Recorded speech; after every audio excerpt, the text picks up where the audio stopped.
नमस्कार दोस्तों, मैं हूं ऋषि तावनिया। एक बार फिर से आपका स्वागत करता हूं। दोस्तों, हमारे देश भारत में रोज कोई ना कोई नई कंट्रोवर्सी होती ही रहती है और इन कंट्रोवर्सी में आग लगाने के लिए लोग हमेशा तैयार रहते हैं। लोग इतने बड़े बेवकूफ बन चुके हैं कि जिस चीज के लिए कल विरोध कर रहे थे, आज मसीहा दिखने के चक्कर में, लिबरल दिखने के चक्कर में, एजुकेटेड दिखने के चक्कर में उस चीज को सपोर्ट कर रहे हैं। जी हाँ दोस्तों, हिजाब कंट्रोवर्सी पूरे देश में एक बड़ा मुद्दा बन चुका है। सारा देश इस मुद्दे पर अपनी राय दे रहा है। ये मुद्दा उठा कैसे, ये हम सभी जानते हैं, लेकिन मेरे इसके ऊपर क्या विचार है मैं आज इस वीडियो में जरूर बताऊंगा। I'm not interested यार। इस वीडियो में हम देखेंगे कुछ साइंटिफिक बेनिफिट जो हिजाब पहनने से हमको मिलते हैं, और देखेंगे कि ध्रुव राठी और आकाश बनर्जी कैसे ये लोग लाखों लोगों को मैनिपुलेट करते हैं। तो पूरी जानकारी के लिए वीडियो को अंत तक देखें। मैं ऋषि तावनिया, शुरू करते हैं आज की ये बात। सबसे पहली बात कि क्यों इस मुद्दे को मुस्लिम कम्युनिटी द्वारा रिलीजियस मुद्दा बनाया जा रहा है। नो डाउट ये पूरा मुद्दा पॉलिटिकली मोटिवेटेड है, क्योंकि बात यहाँ बहुत सिंपल है। कॉलेज में आप कॉलेज यूनिफॉर्म में ही जाएंगे, बस इतनी सी बात है। इसमें चॉइस कहाँ से आ गई गलती से लेकिन नहीं, कॉलेज की यूनिफॉर्म तो ग्रीन कलर की है, चाहे वो स्कर्ट हो या फिर सूट हो। मगर मेरी चॉइस का क्या? हिजाब पहना मेरी चॉइस है जी। It's her choice. अब कौन सी चॉइस, वो कॉलेज है, वहाँ यूनिफॉर्म लगी हुई है तो यूनिफॉर्म में जाना कंपलसरी होता है। ये तो वही बात होगी, आज इंग्लिश का एग्जाम है लेकिन मुझे संस्कृत का पेपर देना है।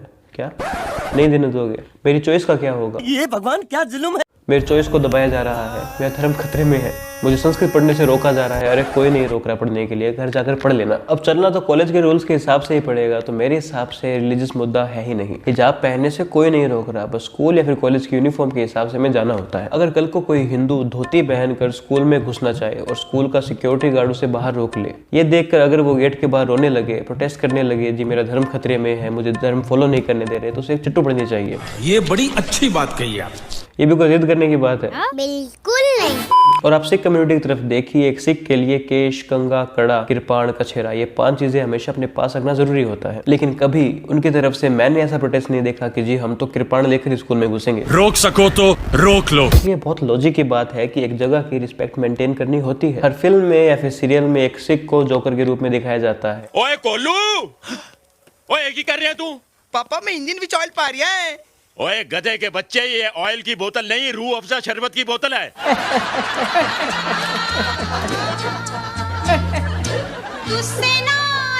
ऐसे चुटकुले डाले जाते हैं जिसे सरदार पर हंसा जाता है, और ये लोग हंसते हंसते इसे भी स्वीकार कर लेते हैं। है तो ये भी देश की माइनॉरिटी ही। कल को ये भी जिद करने लगे कि हम तो स्कूल में किरपाण लेकर ही घुसेंगे, ये भी प्रोटेस्ट करने लगे कि हम तो किरपाण लेकर घुसेंगे ही घुसेंगे, तो क्या तब भी ये लिबरल के लिए तालियां बजाएंगे? कल को अगर जैन धर्म के लोग बोले कि हम तो हमारे हिसाब से कॉलेज में जाएंगे, तो क्या तब भी ये लिबरल तालियां बजाएंगे? नहीं जी, यहाँ ये कुछ नहीं बोलेंगे, उल्टा इनका विरोध करें, क्योंकि यहाँ इनका प्रोपेगेंडा नहीं फैल रहा होता। हिपोक्रेसी की भी सीमा होती है। और इन सब चीजों से बड़ी बात, आप लड़ किसके लिए रहे हैं? हिजाब पहनने के लिए। ये किस तरह के लिबरल है जिनकी नजर में हिजाब वुमेन एम्पावरमेंट का सिंबल है? एक तरफ जहाँ घूंघट को पैट्रियार्की का सिंबल दिखाया जाता है, वहीं दूसरी तरफ हिजाब या फिर बुर्के को वुमेन एम्पावरमेंट का सिंबल दिखा देते हैं। तुम्हें शर्म है?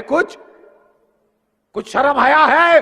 घूंघट प्रथा गलत है और आज कोई भी हिंदू इस चीज का सपोर्ट नहीं करेगा। हो सकता है कुछ बड़े लोग बोल दे कि घूंघट औरत का शान है, एटसेट्रा एटसेट्रा, लेकिन इस जनरेशन के लोग कभी भी ये नहीं बोलेंगे कि घूंघट सही है। मैंने पहले भी कहा था कि हर सोसाइटी में प्रॉब्लम्स होती है, लेकिन लड़कर उन्हें सॉल्व किया जाता है। हमने लड़कर सती प्रथा का अंत किया है और लड़कर घूंघट का भी अंत करेंगे। लेकिन दूसरी तरफ आज वहाँ की लड़कियां ही हिजाब को प्राइड बता रही है। एटलीस्ट आप इसका विरोध तो कीजिए। और प्लीज, घूंघट और सती प्रथा की शुरुआत कहाँ से हुई ये सबको पता है। आक्रांताओं से बचने के लिए इन प्रथाओं की शुरुआत हुई थी। तो जहाँ आज ये जनरेशन घूंघट का खुलकर विरोध कर रही है, तो इसी जनरेशन की मुस्लिम लड़कियां अचानक से हिजाब को प्राइड कैसे मानने लगी? यहाँ कुछ तो गड़बड़ है। आपका हिजाब पहनने का मन है, आप पहनिए, कोई नहीं रोकता, लेकिन स्कूल या कॉलेज में उनकी यूनिफॉर्म में जाना कंपलसरी होता है। ये मैटर ही नहीं है कि हिजाब को पूरे देश से बैन करो। क्यों विक्टिम कार्ड खेला जा रहा है, मेरी समझ से बाहर है। मैंने एक पोस्ट देखी जिसमें दिखाया गया था कि घूंघट तो आपके लिए शालीनता का प्रतीक है, मोडेसिटी है, वहीं दूसरी तरफ हिजाब आपकी नजर में बंधन है। My pride, my right to choose, I wear hijab. ये सब उस पोस्ट में लिखा हुआ था। लेकिन भाई, हमारी नजर में घूंघट शालीनता का प्रतीक है ही नहीं, किसी की नजर में वो मोडेसिटी है ही नहीं। क्यों बेमतलब का विक्टिम कार्ड खेला जा रहा है? और इस इंसिडेंट के बाद आज तक जो लड़कियां सीधा स्कूल जा रही थी, अचानक से उनकी नजर में भी हिजाब प्राइड हो गया। ये सब क्या देखना पड़ रहा है? आज हमें इन चीजों का विरोध करके औरतों को इस चीज से निकालना चाहिए, लेकिन खुद यहाँ लड़कियां इन चीजों का सपोर्ट कर रही है, जिसका अंजाम हो सकता है इन्हें आगे भुगतना पड़े। कितने दुख की बात। लेकिन बहुत दुख की बात है कि इस देश की पॉलिटिकल पार्टीज इस पूरे मैटर को हिंदू मुस्लिम बना रही है। मुझे तो बस ये डर है कि कहीं राहुल गांधी चेस खेलने से मना कर दे कि हाँ, क्वीन ने बुर्का नहीं पहन रखा, जरूर ये हिंदुत्व वालों ने बनाया होगा। मम्मी को बताऊंगा। मम्मी, छोटी बच्ची हो क्या? और जरा हमारे देश के वकील की बात भी सुनिए। यह वकील इन लड़कियों की तरफ से कोर्ट में केस लड़ रहा है। इस वकील के अनुसार मेंस्ट्रुअल साइकिल के दौरान लड़कियों की बॉडी पूरी तरह कवर होनी चाहिए, उनका स्किन का 1% भी एक्सपोज नहीं होना चाहिए। वैसे भी किस लाइन में आ गए आप? मतलब कुछ भी। यानी ऑलरेडी बात हिजाब से बुर्के पर पहुंच चुकी है। सही वक्त सही कदम, सतर्क रहें। जय हिंद। तो वकील साहब के साइंटिफिक फैक्ट सुनने के बाद मुझे ऐसा लगता है कि शायद मैं ही गलत हूँ, क्योंकि हो सकता है कि सच में हिजाब के साइंटिफिक बेनिफिट हो, तो क्यों ना सर्च किया जाए। One eternity later. हाँ, तो फाइनली मिल गए साइंटिफिक फैक्ट्स। इन फैक्ट्स को प्रूव करने वाले साइंटिस्ट का नाम है mister Saifu. Wow, very scientific name. सबसे पहला benefit, protects from UV rays of sun. ओ, पूरी स्किन को कवर कर लिया, यानी बुर्का। अबे जल्दी बोल, कल सुबह पनवेल निकल। अच्छा, सनलाइट को छूने भी नहीं देंगे, लेकिन एक मिनट, विटामिन डी कैसे मिलेगा? कोई बात नहीं, गोली ले लेंगे, सह लेंगे थोड़ा सा। बेनिफिट नंबर 2, स्किन कैंसर से बचाता है। ये तो वही बात हुई, यूवी रेस से बचाना, स्किन कैंसर से बचाना। क्या सैफू भाई, ऐसे ही 3 नंबर के क्वेश्चन को आप 10 नंबर का बना रहे हैं। स्टाइल है बाबू भैया, राजू का स्टाइल। ये बाबूराव का स्टाइल है। तीसरा बेनिफिट देखते हैं, मेलानोमा। हाँ, इसे बचाता ही है। इसका मतलब क्या होता है मैं आपको गूगल करके बताता हूँ, मुझे तो पता है, झूठ बोल रहा है, लेकिन आपको बताना भी जरूरी है, मैं बताता हूँ। 6.5 hours later. हाँ, a tumour of melanin forming sales, specially melanin tumour associated with skin cancer है। फिर स्किन कैंसर, 3 पॉइंट में 3 बार स्किन कैंसर। Well done. अरे वो साइंटिफिक सैफू, अपनी डिग्री फाड़ कर फेंक दे, एक ही पॉइंट को कितनी बार रगड़ेगा, लेकिन ठीक है, काम डाउन। कंट्रोल। अगला बेनिफिट पढ़ते हैं, पक्का कुछ सही होगा। Protect from depletion of many essential item. ठीक है, लेकिन कौन से?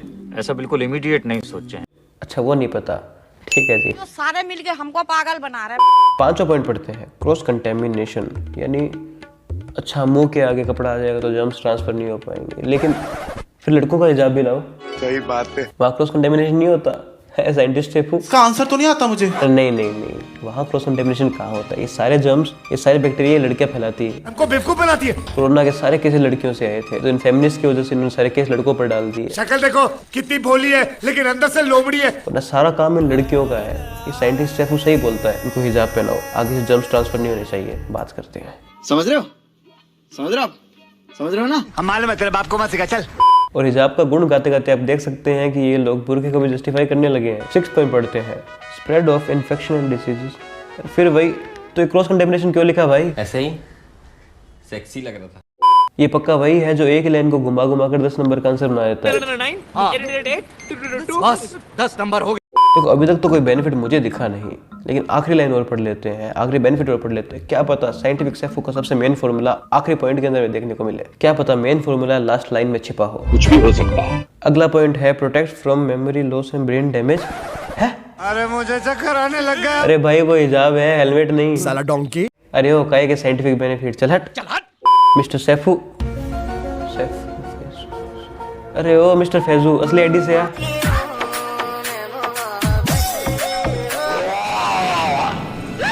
और ये आविष्कार यहीं खत्म नहीं होते, आखिर में एक नोट भी दिया। अरे समरी जरूरी है, इतने बड़े बड़े पॉइंट्स बताए, बेनिफिट बताए, उनका समरी होनी भी जरूरी है। अब देखते हैं आखिर में निष्कर्ष क्या निकला। आइए देखते हैं। हाँ, तो आखिर में नोट लिखा है, all of the above problems are very common among women, so why are they still criticising hijab. सही है, I can never understand this खल्लास। खल्लास, हाँ भाई सही बात है, सारी बीमारियां लड़कियों से ही तो होती है। यूवी रेस सिर्फ लड़कियों पर गिरती है, स्किन कैंसर सिर्फ लड़कियों को होता है, और क्रॉस कंटेमिनेशन, ये डिजीज फैलाने वाला सारा काम ये लड़कियां ही करती है। ये क्या बात करते हैं यार? ये कोरोना के सारे केसेस इन्होंने फैलाए थे, सारी बीमारियां यही फैलाती है, इसलिए तो इनको घर पे रखते हैं। झाड़ू पोछा करो, बर्तन धो। साइंटिस्ट सैफू की थ्योरी के हिसाब से आपको यही करना पड़ेगा। और प्लीज अब दिख रहा है कि लोग अभी तो हिजाब को सपोर्ट कर रहे हैं, लेकिन पॉइंट से साफ साफ दिख रहा है कि ये लोग बुर्के को भी जस्टिफाई कर रहे हैं, जिसकी वजह से आने वाले टाइम में लड़कियों के सामने एक बड़ी प्रॉब्लम दिख रही है। और अगर साइंटिस्ट की बात हो रही है तो हमारे ध्रुव राठी जी की बात होना बहुत जरूरी है। बंदे का मैनिपुलेशन लेवल देखिए आप, कहा यूनिफॉर्म की बात को ये वुमेन राइट्स पर ले गया। लेकिन हिजाब पहनना क्या देश की सिक्योरिटी के लिए खतरा है? नहीं। क्या मोरालिटी के लिए बेकार चीज है, या डिसेंसी उससे खराब हो रही है, पब्लिक ऑर्डर उससे तहस नहस हो रहा है? कुछ भी ऐसा नहीं हो रहा है। या डिसेंसी उससे खराब हो रही है, पब्लिक ऑर्डर उससे तहस नहस हो रहा है? कुछ भी ऐसा नहीं हो रहा। आयरनी हो रही है जी बहुत भयंकर। एक औरत के हिजाब पहनने से किसी दूसरे को कोई चोट नहीं पहुंच रही है, किसी दूसरे की जिंदगी में कोई भी असर नहीं पड़ रहा है, तो इसलिए ये ठीक है। भाई बात आपकी बिल्कुल सही है, 1% भी थ्रेट नहीं है, लेकिन भाई बोल कौन रहा है कि थ्रेट है? बात यहाँ सिर्फ यूनिफॉर्म पहनने की है, मैनिपुलेशन राठी भाई। Please don't manipulate your audience, okay? School या कॉलेज से बाहर हिजाब पहनो, कोई नहीं रोक रहा। वो कहते हैं कि हिजाब हमारे ट्रेडिशन का, हमारी परंपरा का और हमारे रिलीजन का एक बहुत ही अहम हिस्सा है, और इंडियन कॉन्स्टिट्यूशन में लिखा गया है कि every citizen has the right to practice and promote their religion peacefully. ठीक है भाई एक्सपर्ट जी, कल से जैन अपने हिसाब से कॉलेज स्कूल जाएंगे, बहुत अपने हिसाब से कॉलेज स्कूल जाएंगे, हिंदू धोती पहन के कॉलेज स्कूल जाएंगे, तब आपके लिए ठीक है। बात करते हैं सेकुलरिज्म की।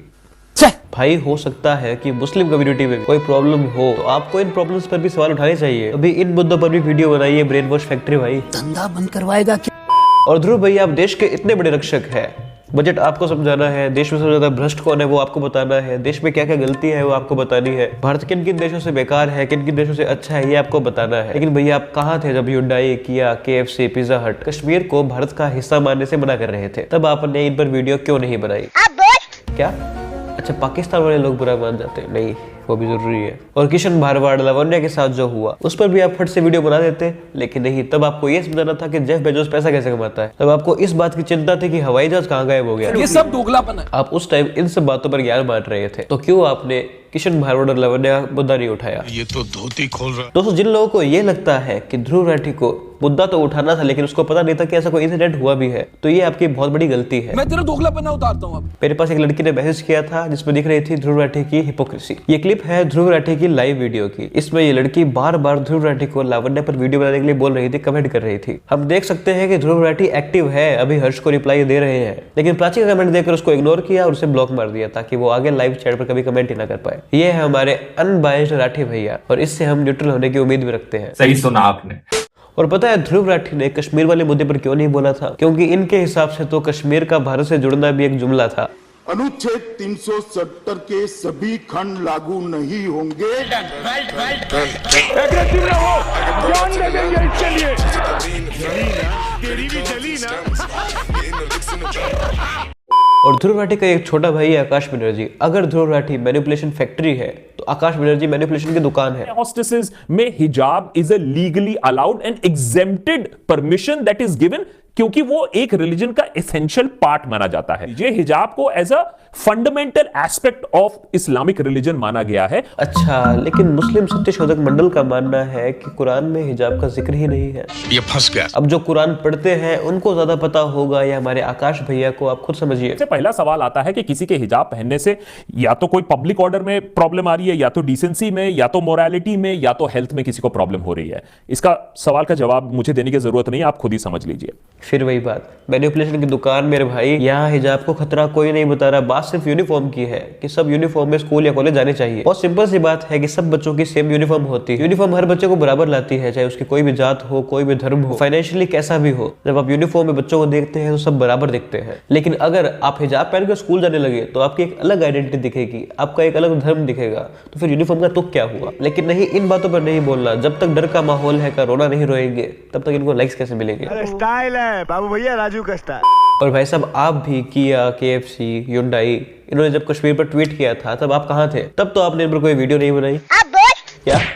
अच्छा फंडिंग रुक जाती? नहीं, वो भी बहुत जरूरी है। एवरीबॉडी, सबके सब चोर हैं साले। किशन भारवाड़ और लावण्या केस के टाइम आप कहाँ थे? बोलो आकाश बाबू। ये गुंगा है, ये गुंगा है। मिशनरी स्कूल में बार बार लावण्या को कन्वर्ट होने के लिए प्रेशराइज किया गया। आप इलाम आर्ट्स में पढ़े हैं, टीचर को अपने फादर बोला होगा, मैम को सिस्टर बोला होगा, फादर सिस्टर आपने भी स्कूल में किया है। स्कूल को सेकुलर मानने वाले भैया, स्कूल में क्रिश्चियन प्रेयर्स आपने ही पढ़ी होगी। क्या इलाम आर्ट्स में किसी को हिजाब पहनकर स्कूल में घुसने दिया जाता है? बोलिए। अरे मैं क्या बताऊं, मैं क्या बताऊं? लेकिन नहीं, ऐसे मामलों में इनका मुंह नहीं खुलता। मिशनरी स्कूल में जो चल रहा है, लार्ज नंबर पे कन्वर्जन की फैक्ट्री जो बन चुकी है, इन मामलों में इनका मुंह नहीं खुलता। लेकिन अगर स्कूल में यूनिफॉर्म में बच्चा ना जाए, उसे रोका जाए, हिजाब पहनने से जाने से रोका जाए, तो ये लोग हंगामा कर देते हैं। शर्म आनी चाहिए आपको। आप बिना हिजाब स्कूल जाइए या फिर कोई स्कार्फ लगाइए जो आपके यूनिफॉर्म से मैच करे, कोई आपको नहीं रोकेगा। लेकिन अगर आप स्कूल में अपनी एक अलग आइडेंटिटी दिखाना चाहते हैं, यूनिफॉर्म से अलग दिखना चाहते हैं, तो आपको सभी रोकेंगे। जब जेईई का एग्जाम देने में गया था तब मेरे हाथ से भगवान का कड़ा निकलवाया गया था, और जब वो नहीं निकला तो वो काटा गया था। तो क्या तब एग्जाम को छोड़ छाड़ कर बच्चों को इकट्ठा करके धर्म के नाम पर मुझे प्रोटेस्ट करना चाहिए था? नहीं जी, बिल्कुल नहीं। सिखों के हाथ से भी कड़ा निकलवाया जाता है ताकि वो एग्जाम सेंटर में घुसकर एग्जाम दे सके, लेकिन क्या उनको प्रोटेस्ट करना चाहिए जी हमारे धर्म खतरे में है, हमारा कड़ा निकलवाया जा रहा है? नहीं, ये लॉजिकल बात है, वो लोग ऐसा करेंगे भी नहीं। कुछ रूल्स होते, कुछ प्रोटोकॉल्स होते जो हमें फॉलो करने चाहिए कोई एजुकेशन सेंटर में घुसने से पहले। इसमें बेमतलब रिलीजन कहाँ से आ गया? ये बड़ी अच्छी बात कही आप। और अगर रिलीजन इतना चिल्लाओगे तो सारा काम अगर रिलीजन के हिसाब से हो गया तो सबसे ज्यादा दुर्दशा उनकी होगी जो हिजाब को प्राइड मार रही है। अगर रिलीजन के हिसाब से अभी चल रही होती तो उनकी शादी भी हो चुकी होती। और इसके अलावा भी बहुत से कॉन्सिक्वेंसेस इन्हें झेलने पड़ते हैं। तो प्लीज धर्म खतरे में है चिल्लाना बंद करें। और इस कंट्रोवर्सी में बहुत से लोगों ने अपनी राय देते हुए कहा हिजाब को लोग डिफेंड कर ही क्यों रहे हैं? आज तो आप इसको डिफेंड कर रहे हैं, लेकिन आने वाले टाइम में ये कंपल्शन हो जाएगा। और आज जो कॉलेज के बाहर हो रहा है, एक तरफ से लड़कियां अल्लाहू अकबर चिल्ला रही है, दूसरी तरफ से जय श्री राम के नारे लग रहे हैं, ये सिचुएशन 1% भी अच्छी नहीं है। दोनों ही प्रोटेस्ट किसी भी तरह से सही नहीं है। कॉलेज या फिर स्कूल एजुकेशन के लिए होते हैं या फिर एक्स्ट्रा करिकुलर के लिए होते हैं। धर्म के नाम पर लड़ना वहां बिल्कुल गलत है। एक वीडियो वायरल हुई थी जिसमें ऐसा लग रहा था कि एक मुस्लिम लड़की अकेली खड़ी है और काफी हिंदू लड़के उसे ऑप्रेस करने की कोशिश कर रहे हैं। वो वीडियो बहुत डिस्टर्बिंग थी, लेकिन वीडियो क्लिप शुरू होने से पहले क्या हुआ था और क्लिप खत्म होने के बाद क्या हुआ हम ये नहीं जानते, लेकिन फिर भी किसी भी लड़की को ऑप्रेस करना बहुत गलत है। मगर इस इंसिडेंट के बाद ऐसे ऐसे कार्टून्स बनने लगे, इसमें इस लड़की को हीरो बना दिया गया और भगवा कलर को एक विलन के तौर पर दिखाया गया। क्या अब ऐसे कार्टून्स पूरे रिलीजन को टारगेट नहीं कर रहे? क्या अब आप ये नहीं बोलेंगे कुछ मुट्ठी भर हिंदू लड़कों की वजह से आप पूरे रिलीजन को टारगेट क्यों कर रहे हैं? सभी हिंदुओं को औरतों का दुश्मन क्यों दिखा रहे हैं? अभी तक जो प्रोटेस्ट काफी नहीं रिलीजियस लग रहा था, अचानक से उस लड़की के अल्लाहू अकबर चिल्लाते ही रिलीजन वाला मैटर शांत कैसे हो गया? लड़की अचानक हीरोइन कैसे बन गई? इसका जवाब तो साइंटिफिक सैफों के पास भी नहीं होगा। बात तो सही है। एक हिंदू लड़की भी पत्थरबाजी से चोटिल हुई थी, लेकिन उसकी न्यूज किसी रिकवर नहीं कि ये हमारा लेफ्ट विंग, ये हमारा मीडिया, ये हमारे देश का सेक्युलरिज्म। और कुछ बुद्धिजीवी लोगों का मानना है कि शिक्षा में धर्म क्यों? अरे क्यों नहीं? हजारों सालों से हमने शिक्षा और धर्म को साथ लेकर ही सारा काम किया है। बड़े बड़े विश्वविद्यालयों में धर्म ही शिक्षा थी, शिक्षा ही धर्म था। हमारे धर्म ग्रंथों में इनफाइनाइट ज्ञान छुपा है। देश में सेक्युलरिज्म है तो आप हर धर्म का थोड़ा थोड़ा पढ़ाइए। पहले वाले लोग पागल नहीं थे जो ये सब लिख कर गए थे। हमारे ग्रंथों को बढ़ावा मिलना चाहिए, स्कूल में पढ़ाया जाना चाहिए। एजुकेशन में रिलीजन आना 1% भी गलत नहीं है, लेकिन एजुकेशनल इंस्टीट्यूट्स में रिलीजन की वजह से लड़ना बहुत गलत है। और फ्रांस के फुटबॉलर पोग्बा ने हिजाब को डिफेंड करते हुए स्टोरी डाली थी। अब उसको पता भी नहीं होगा भारत में मैटर चल क्या रहा है। फ्रांस में तो बुर्का कब का बैन हो गया भाई, पहले अपने देश पर ध्यान दो। क्या अभी भी आपको समझ नहीं आता कि सारे ट्वीट्स पेड होते हैं? जो बाहर के सेलिब्रिटीज इंडिया की सिचुएशन पर ट्वीट करते हैं वो सब पेड होते हैं। इन्हें फेम मिलता है, इन्हें पैसा मिलता है और कुछ सेक्शन इनको फॉलो करने लगता है। रुको जरा दोस्तों, अभी तो शुरुआत है। जब यूनिफॉर्म सिविल कोड आएगा तो काफी लोग बहुत चिल्लाएंगे। ध्रुव राठी, आकाश बनर्जी जैसे लोग बहुत चिल्लाएंगे। देश के अलग अलग धर्म के लोग देश को तोड़ने के लिए तैयार खड़े रहेंगे, क्योंकि दुश्मन सरहद के सिर्फ उस पार नहीं होते, घर के अंदर भी होता है। घुन दीमक बन के जीता है। दोस्तों, आप भी हर मैटर में अपना स्टैंड लीजिए। अब कुछ लोग ऐसे बोलते हैं कि लड़कियां कुछ भी पहन रही है, हिजाब पहन रही है, आप क्यों इंटरफेयर कर रहे हैं? कौन डिसाइड करेगा? अरे क्यों ना इंटरफेयर करे। इन बातों पर चर्चा करना सामाजिक दायित्व है। वरना रेप, डाउरी, डोमेस्टिक वायलेंस की शिकार हो रही लड़कियां कोर्ट के फैसले का वेट करती रहेगी और उनकी हालत और खराब होती रहेगी। जब तक जनता जागरूक नहीं होती, मैटर बड़ा नहीं होता, कोर्ट का डिसीजन बहुत लेट आता है। तो इन सब मैटर पर स्टैंड लेना चाहिए। तो जो गलत है उसके खिलाफ खुलकर विरोध करें, चाहे वो किसी भी धर्म का हो। तो दोस्तों, आपके इसके बारे में क्या विचार है कमेंट सेक्शन में जरूर बताइएगा। और हमारे इंस्टाग्राम पेज को फॉलो करना ना भूलें, जिसका लिंक आपको डिस्क्रिप्शन में मिलेगा। तो दोस्तों, आज के लिए इतना ही। अगर आपको वीडियो पसंद आई तो इसे लाइक करना ना भूलें और ज्यादा से ज्यादा शेयर करें। और हमारे चैनल को सब्सक्राइब करके बेल आइकन दबाना ना भूलें। धन्यवाद।